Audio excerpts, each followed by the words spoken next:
ಪ್ರೀತಿಯುಳ್ಳ ದೇವರ ಮಕ್ಕಳೇ, ನಮ್ಮ ಪ್ರಭು ವಿಮೋಚಕನು ಆದ ಕ್ರಿಸ್ತೇಸುವಿನ ಹೆಸರಿನಲ್ಲಿ ಜೀವಮಾರ್ಗ ಎಂಬ ಕಾರ್ಯಕ್ರಮಕ್ಕೆ ನಿಮ್ಮನ್ನು ಪ್ರೀತಿಯಿಂದ ಸ್ವಾಗತಿಸುತ್ತಿದ್ದೇನೆ. ದೇವರು ಸೃಷ್ಟಿ ಮಾಡಿದ ಭೂಮಿ, ಆಕಾಶ, ಸೂರ್ಯಚಂದ್ರ ನಕ್ಷತ್ರಗಳು, ಸಮುದ್ರಗಳು, ಪರ್ವತ ಶ್ರೇಣಿಗಳು ದೇವಾದಿ ದೇವನ ಮಹಿಮೆಯನ್ನು, ಪ್ರೀತಿಯನ್ನು ಸಾರಿ ಹೇಳುತ್ತದೆ. ಈ ದಿನ ಬೆಟ್ಟ ಗುಡ್ಡಗಳು, ಪರ್ವತ ಶಿಖರಗಳ ಬಗ್ಗೆ ಧ್ಯಾನ ಮಾಡೋಣವೇ?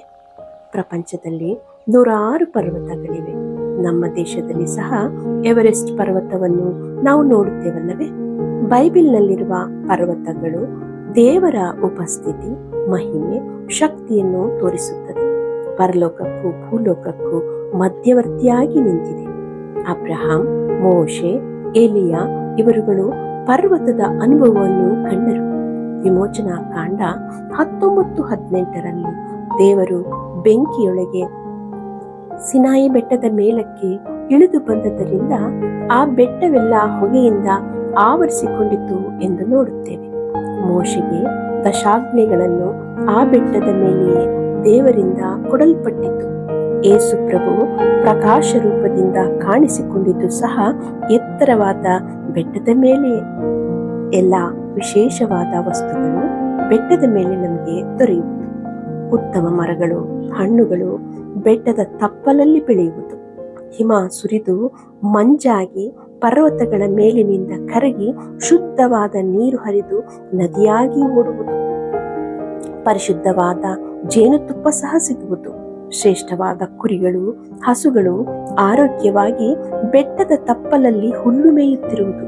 ಹದ್ದುಗಳು ಪರ್ವತದ ಎತ್ತರದಲ್ಲಿ ತಮ್ಮ ಗೂಡುಗಳನ್ನು ಕಟ್ಟಿಕೊಂಡು ಮರಿಗಳನ್ನು ಸಾಕುವುದು. ತಣ್ಣನೆ ಗಾಳಿ, ಹಿತವಾದ ವಾತಾವರಣ ಆಹ್ಲಾದಕರವಾಗಿರುವುದು.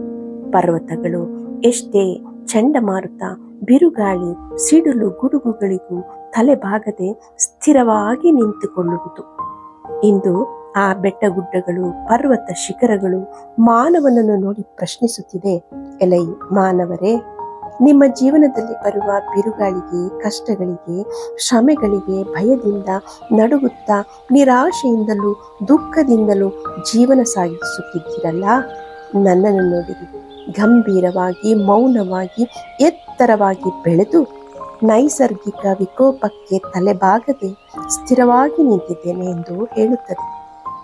ಬೆಟ್ಟಗಳಂತೆ ಸ್ಥಿರವಾಗಿ ನಿಂತು ಬದುಕನ್ನು ಎದುರಿಸೋಣ ಪ್ರಿಯರೇ. ಕೀರ್ತನೆಕಾರನು 121 ಹೇಳುವಂತೆ, ನಾನು ಕಣ್ಣೆತ್ತಿ ಪರ್ವತಗಳ ಕಡೆಗೆ ನೋಡುತ್ತೇನೆ, ನನ್ನ ಸಹಾಯವು ಎಲ್ಲಿಂದ ಬರುವುದು?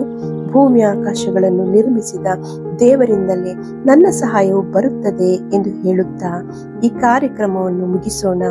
ಯೇಸುವಿನ ಕೃಪೆ ನಿಮ್ಮೊಂದಿಗಿರಲಿ. ಆಮೇನ್, ಆಮೇನ್.